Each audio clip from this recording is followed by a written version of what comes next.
북한에서 국가의 자랑이었던 15살 수학 영재가 베이징 국제 경시대회에서 금메달을 땄습니다.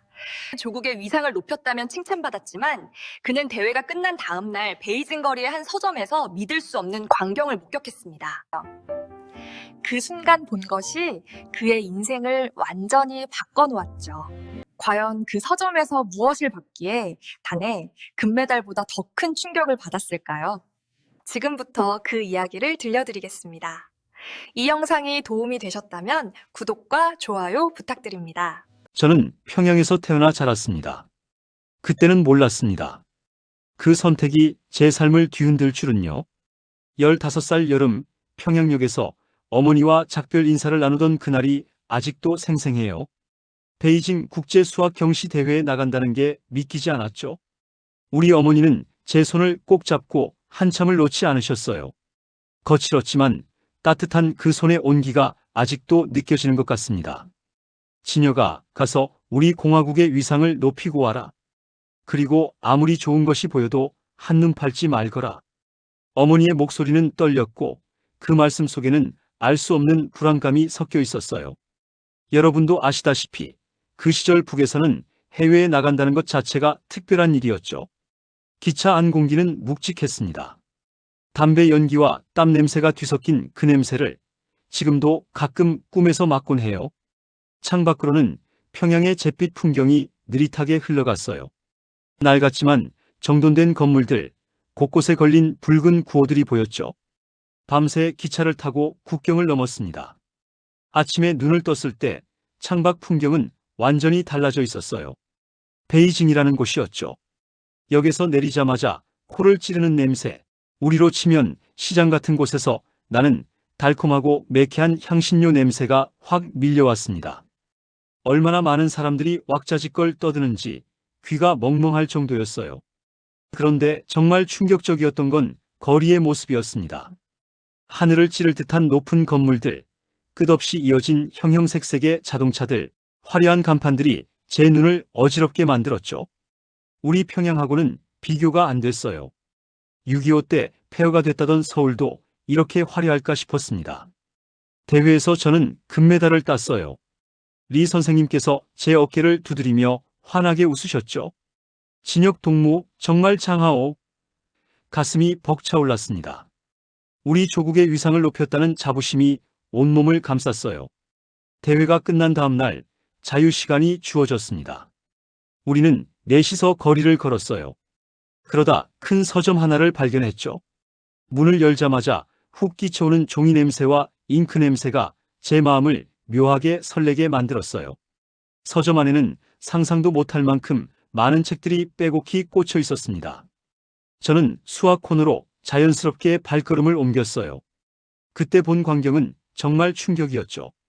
제가 북에서 평생 본 수학책들보다 훨씬 더 많은 책들이 끝없이 진열되어 있었어요. 미적분학, 선형대수학, 정수론, 제가 상상조차 못했던 깊이와 넓이의 지식이 존재하고 있었던 거예요. 옆에서 중국인 청년이 작은 화면을 손가락으로 빠르게 움직이고 있었습니다. 그 화면 속에는 수많은 글자와 그림들이 번개처럼 스쳐 지났어요. 제가 호기심 어린 눈으로 쳐다보자 그 청년이 저에게 인터넷이라고 말하며 화면을 보여줬죠. 순식간에 수학 문제들의 답이 화면에 나타나는 걸 보면서 제 머릿속의 세상이 통째로 흔들렸습니다. 제가 알던 세상은 너무나도 작고 보잘것없었던 거죠. 제 심장이 쿵쾅거리는 소리가 귓가에 울렸어요. 지금 한국에서 이 이야기를 하고 있는 순간에도 그날의 충격이 생생하게 떠오릅니다. 그때 제 안에서 무언가가 깨지기 시작했다는 걸 나중에야 깨달았어요. 그날 밤 저는 아버지의 병상 앞에 무릎을 꿇고 앉아 있었습니다. 러시아 상트페테르부르크 올림피아드에서 또다시 1등을 했던 그해 겨울이었어요. 웅장한 공항, 차가운 공기, 높고 오래된 건물들이 주는 감동도 잠시 집에 돌아온 저를 기다리던 건 아버지의 깊어진 기침 소리였죠. 방 안에는 약초 달인 쓴 냄새가 가득했고 촛불 하나가 희미하게 방을 밝히고 있었어요. 아버지는 저를 물끄러미 바라보시더니 힘겹게 입을 여셨습니다. 진여가 아버지는 사실 수학자였다. 그 말에 저는 깜짝 놀랐어요. 한 번도 들어본 적 없는 이야기였거든요. 아버지는 제가 태어나기 전에 사대주의에 물들었다는 죄목으로 비판받으셨다고 하셨어요. 서양의 수학 이론을 너무 따랐다는 게 이유였죠. 아우지 탄광으로 끌려갈 뻔했지만 할아버지 덕분에 겨우 목숨을 건지셨대요. 우리 부모님 세대도 이런 고통은 못 겪었을 거예요. 6.25 때도 이렇지는 않았을 텐데요. 아버지의 마른 손이 제 손을 잡았을 때 저는 그 손의 떨림을 느낄 수 있었습니다. 손끝에서 전해지는 차가움이 제 심장까지 얼리는 것 같았어요. 진여가, 이 나라는 감옥과 같다. 너는 재능이 있지 않니? 너는 이 감옥에 갇혀 살면 안 된다. 아버지의 목소리는 점점 더 희미해졌지만 그 눈빛만은 저를 꿰뚫는 듯 강렬했어요. 아버지는 이미 늦었지만 너는 꼭 도강을 해야 한다. 도강이라고 강을 몰래 건너는 걸 말이지. 탈북루트를 찾아서 이 땅을 떠나야 한다. 그 말씀은 제 가슴을 산산조각 내는 것 같았습니다. 창밖에서는 차가운 바람 소리만 들려왔고 저는 아버지의 앙상한 손을 잡은 채 아무 말도 할 수 없었어요. 그 순간 제 안에서 무언가가 깨지는 소리가 들리는 듯 했죠. 며칠 뒤 아버지는 정말로 아우지 탄광으로 끌려가셨습니다. 새벽 5시, 아직 해도 뜨기 전이었어요. 보안원들의 거친 발소리가 집 앞 골목에 울려 퍼졌을 때 어머니는 저를 뒷방에 숨기셨죠. 문틈으로 본 아버지의 마지막 모습이 아직도 눈에 선합니다. 휘청거리는 등, 묶인 손목, 돌아보지도 못하고 끌려가시던 그 뒷모습이요. 우리 집은 그날부터 완전히 달라졌어요. 정치범 가족이라는 낙인이 찍힌 거죠. 학교에서도 친구들은 저를 피했고 선생님들은 저를 부를 때마다 한숨을 쉬셨습니다. 어머니는 직장에서 쫓겨나셨고 매일 새벽 장마당으로 나가셨어요. 낡은 손수레에 옥수수, 뻥튀기나 감자떡을 싣고 나가시던 어머니의 구분 등이 지금도 가슴을 아프게 해요. 어머니 손은 날이 갈수록 거칠어지고 트기 시작했습니다. 한겨울에도 찬바람 속에서 장사를 하시니까요. 손가락 끝마다 금이 가고 손바닥은 굳은 살로 뒤덮였죠. 어머니에게서는 늘 땀과 흙냄새, 그리고 뻥튀기 굽는 고소한 냄새가 났어요. 그 냄새가 저에게는 어머니의 고단한 삶을 말해주는 것 같았습니다. 밤이면 어머니는 저를 꼭 안아주셨어요. 진여가, 너는 공부를 게을리하지 말아라. 내 아버지가 얼마나 똑똑한 분이셨니? 너라도 그 재주를 이어받아야 한다. 그 말씀이 저에게는 큰 위로이자 동시에 무거운 짐이 됐죠. 저는 밤마다 낡은 물리학 책을 펼쳐놓고 아버지를 떠올렸습니다. 아버지는 지금 아우지에서 무엇을 하고 계실까요? 그곳 추위 속에서도 별을 보며 수학 공식을 생각하실까요? 서울에 와서 돌이켜보면 그때 아버지의 유언이 제 인생의 나침반이 되었어요. 그 차가운 겨울밤, 아버지가 저에게 준 마지막 선물은 자유를 향한 갈망이었던 거죠. 저는 그렇게 혼자가 되었습니다. 차가운 바람이 제 옷깃을 파고들 때마다 어깨를 움츠렸어요. 정치범 가족이라는 낙인은 생각보다 훨씬 무거웠죠.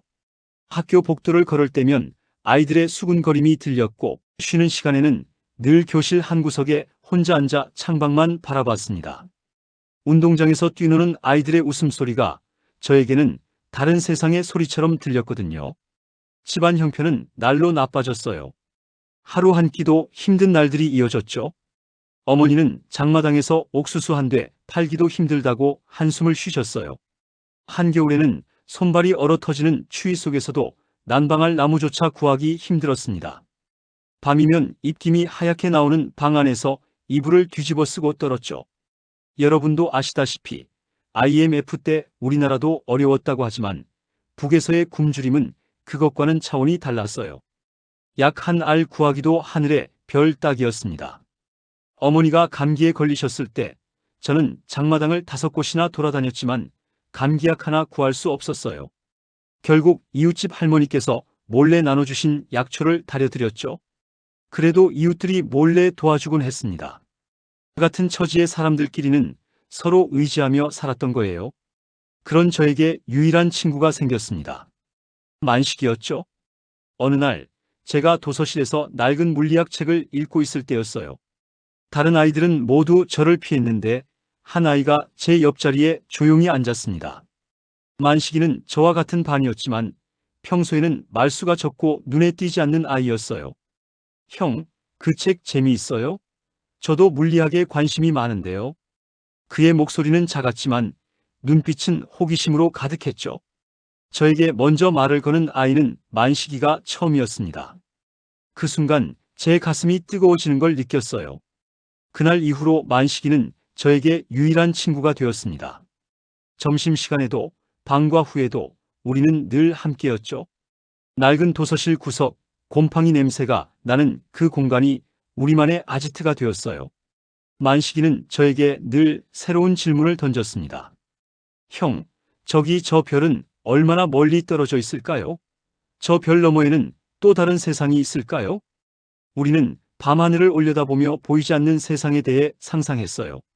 그 상상이 억압된 현실에서 벗어나고 싶은 저의 갈증을 조금이나마 해소시켜 주었죠. 만식이는 저에게 자기가 몰래 들었다는 라디오 이야기를 해주기도 했습니다. 형, 라디오에서 그러는데 저기 남조선에서는 사람들이 배불리 먹고 산대요.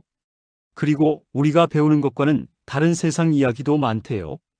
그의 말은 제게 충격이었어요. 어느 날 밤 기숙사 옥상에서 만식이가 조심스럽게 말을 꺼냈습니다. 형, 우리 정말 여기서 계속 이렇게 살아야 할까요? 저는 솔직히 이 땅을 떠나고 싶어요.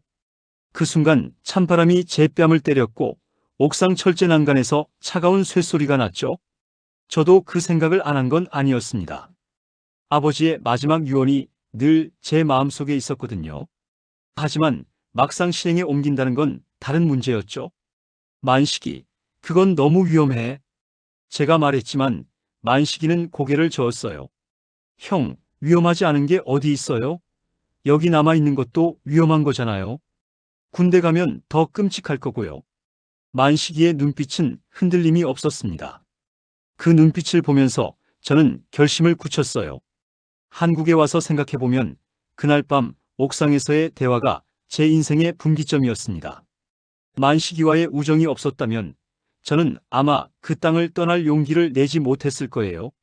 저는 그날 밤 죽을 각오로 결심했습니다. 만식이와의 옥상 대화 이후 우리는 본격적으로 탈북 계획을 세우기 시작했어요. 하지만 막막했습니다. 어디로 가야 하는지, 누구를 믿어야 하는지, 돈은 얼마나 필요한지 아무것도 몰랐죠. 그저 이 지긋지긋한 땅을 떠나야 한다는 절박함만 있었어요. 만식이가 삼촌을 만나러 간다며 외출증을 끊었습니다. 저는 기숙사 방에서 초조하게 기다렸죠. 복도에서 들려오는 발소리만 들려도 심장이 쿵쾅거렸어요.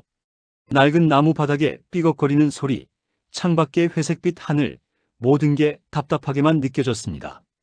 해질 무렵 만식이가 돌아왔어요.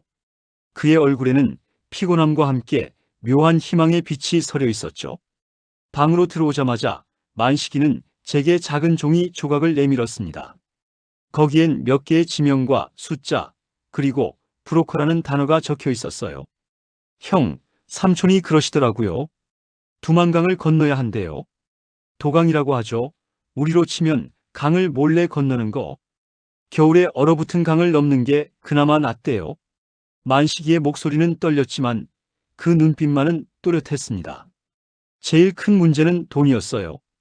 브로커 비용만 해도 인민폐로 몇만 위안은 든대요. 우리 돈으로는 상상도 못할 액수죠. 만식이는 한숨을 쉬었어요. 장마당에서 쌀 한 대 값이 5,000원 정도 하던 때였는데 브로커 비용은 그것의 수백 배였죠. 그날부터 우리는 돈을 모으기 시작했습니다. 학교가 끝나면 몰래 시장에 가서 물건을 떼다 팔기도 하고 남들이 꺼리는 힘든 일도 마다하지 않았어요. 낡은 창고에서 무거운 짐을 나르다가 손에 피가 나기도 했죠. 쇠냄새가 진동하는 어두운 창고 안에서 저는 이 고통이 언젠가 자유를 위한 대가가 될 거라고 스스로를 다독였습니다. 밤늦게 일을 마치고 돌아오면 온몸이 천근만근이었어요. 발바닥에는 물집이 잡히고 어깨는 저려왔죠. 하지만 매일 밤 우리는 모아둔 돈을 세어보며 서로를 격려했습니다. 조금만 더 버티자. 조금만 더. 6달이 흘렀어요. 제 손은 굳은 살로 가득했고 얼굴은 햇볕에 그을려 까맣게 변했습니다.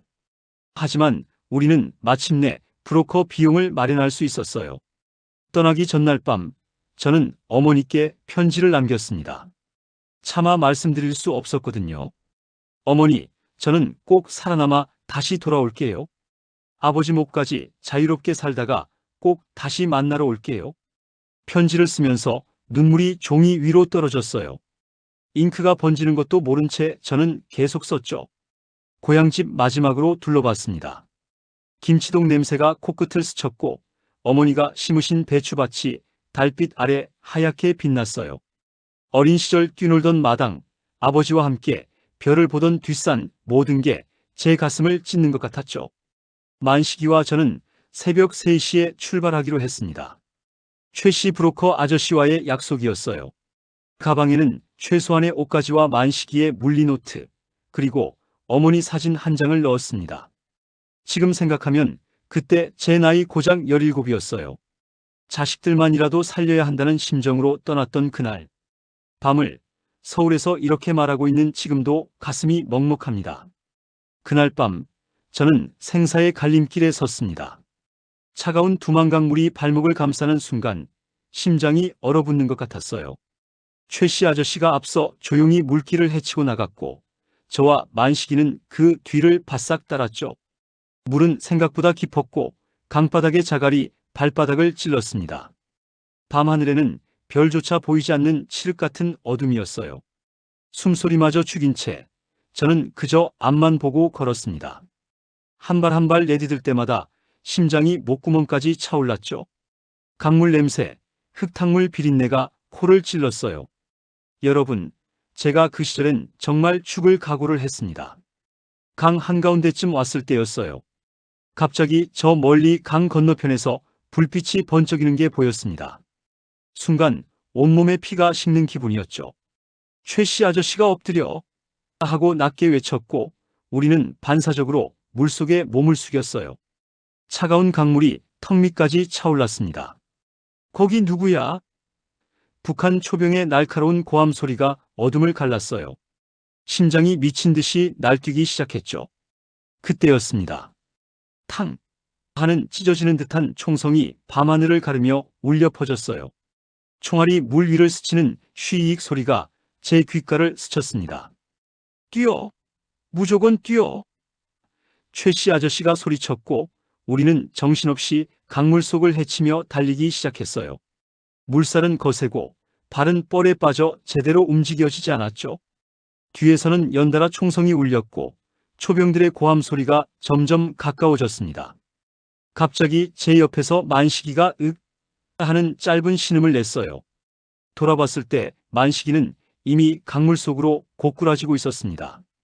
붉은 피가 차가운 강물 위로 순식간에 번져나가는 게 달빛 아래 보였어요. 쇠 비린내가 물냄새와 섞여 코를 찔렀죠. 만식이! 제가 소리치며 그를 붙잡으려 했지만 그는 이미 힘없이 축 늘어져 있었습니다. 만식이는 제 손을 간신히 붙잡고는 피로 얼룩진 얼굴로 저를 올려다봤어요. 그의 손은 차가웠고 떨리고 있었죠. 형 가야 해, 어서 가요. 만식이의 목소리는 점점 작아졌고 그의 손이 제 손에서 스르륵 풀려났습니다. 저는 그를 놓칠 수밖에 없었어요. 가야 해. 어서 가요. 그 말이 제 귓가에 맴돌았죠. 저는 눈물을 쏟아낼 새도 없이 만식이의 희생을 헛되이 할 수 없다는 생각 하나로 몸을 돌려 죽을 힘을 다해 강 건너편으로 헤엄쳤습니다.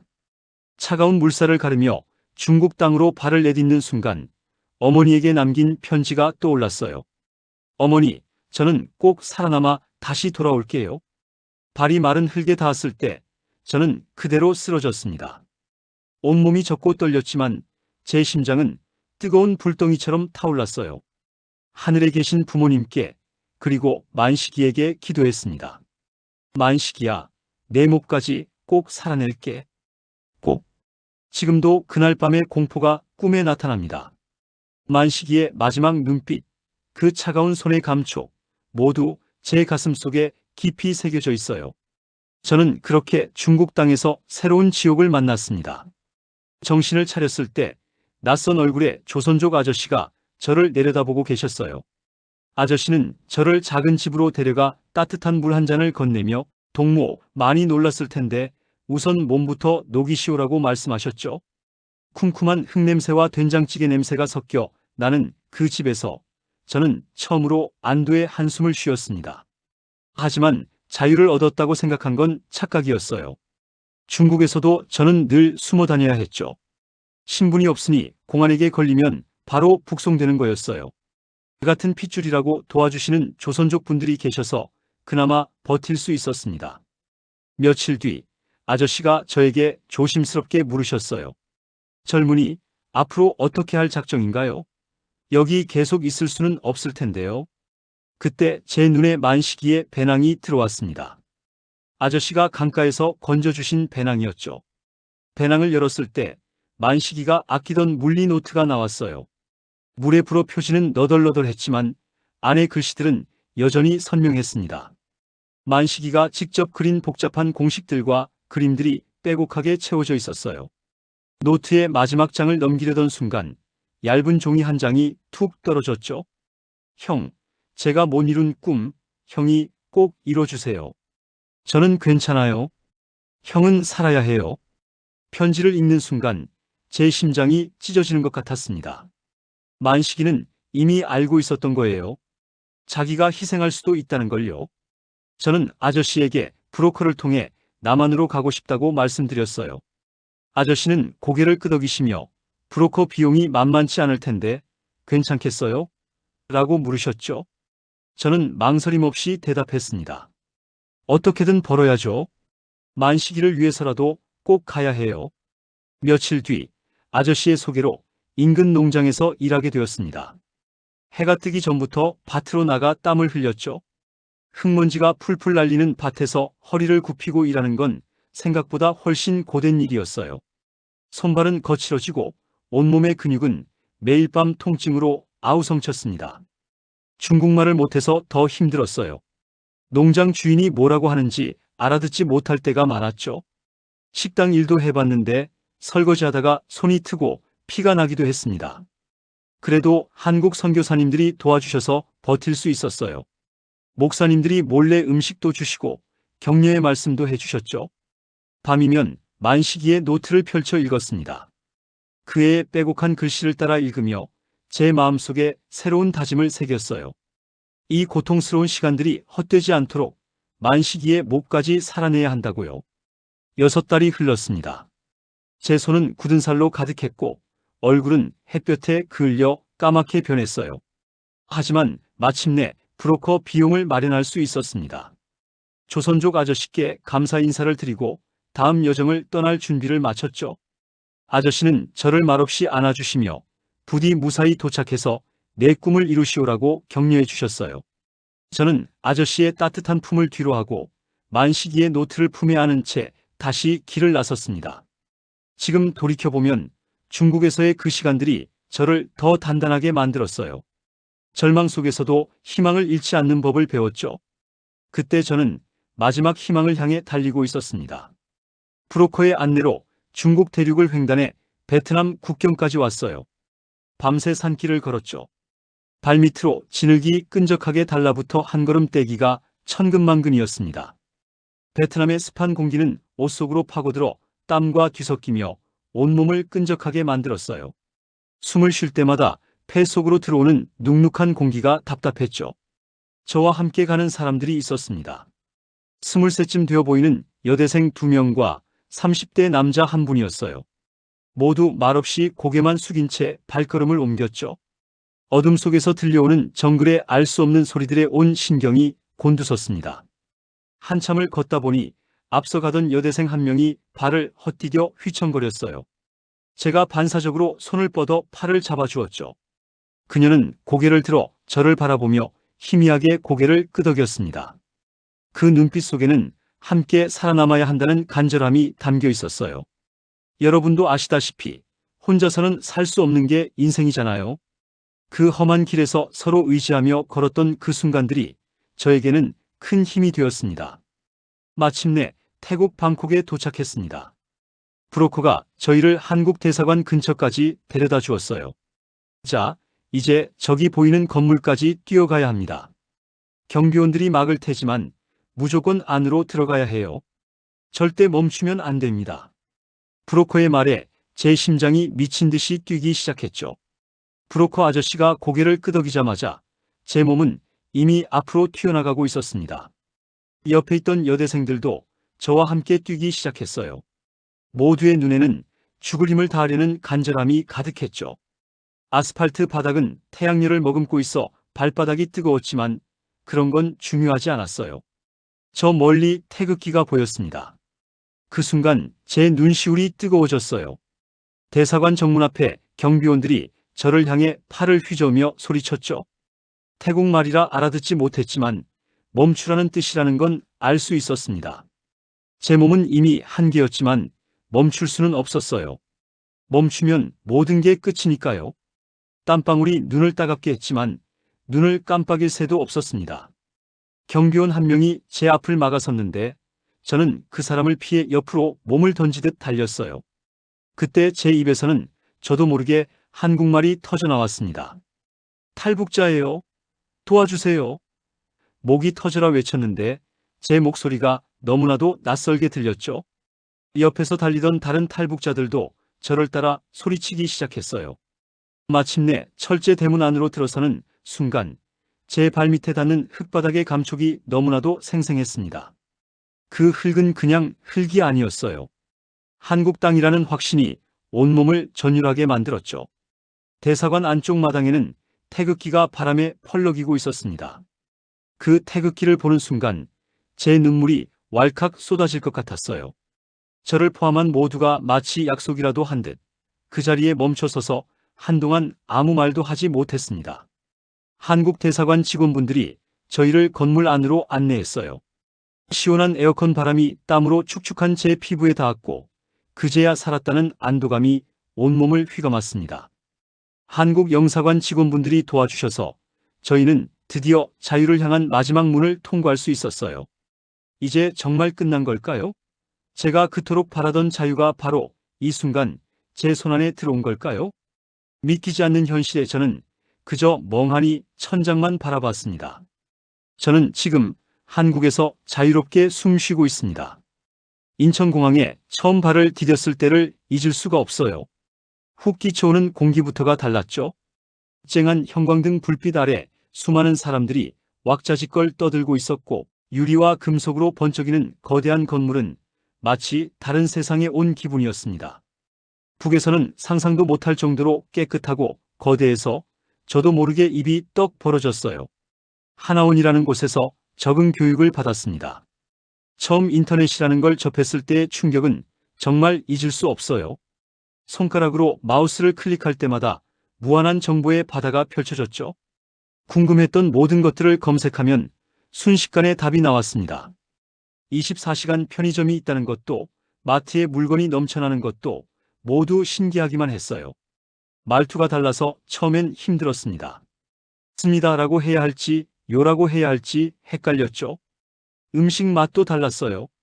북에서 먹던 된장찌개보다 훨씬 달고 김치도 더 빨갛고 매웠습니다. 그래도 같은 민족이니까 조금씩 적응할 수 있었어요. 서울대학교 수학과에 합격했을 때 저는 만식이 생각이 났습니다. 합격자 발표 게시판 앞에서 제 이름을 확인했지만 주변 사람들의 환호 속에서도 저는 그저 먹먹했어요. 만식이가 함께 있었다면 얼마나 좋았을까요? 대학 생활은 힘들었습니다. 등록금과 생활비를 벌기 위해 편의점 아르바이트를 했죠. 새벽까지 이어지는 공부와 밤샘 근무로 제 몸은 갈아지는 것 같았어요. 컵라면으로 끼니를 때우는 날이 많았습니다. IMF 때보다 우리나라가 힘들었다고 하지만 그래도 북에서의 굶주림과는 달랐어요. 여기서는 노력하면 살 수 있으니까요. 졸업하고 대학원에 진학했고 결국 박사 학위를 받았습니다. 지금은 대학교에서 학생들에게 수학을 가르치는 교수가 되었어요. 제 이름 앞에 교수님이라는 호칭이 붙지만 저는 여전히 그날의 저를 잊지 못합니다. 주말마다 탈북민 지원 활동을 하고 있습니다. 제가 겪었던 어려움을 다른 이들은 겪지 않도록 작은 힘이나마 보태고 싶은 마음 때문이죠. 특히 민준이라는 어린 탈북 학생을 만났을 때 그 아이의 초롱초롱한 눈빛에서 만식이의 모습이 겹쳐 보였습니다.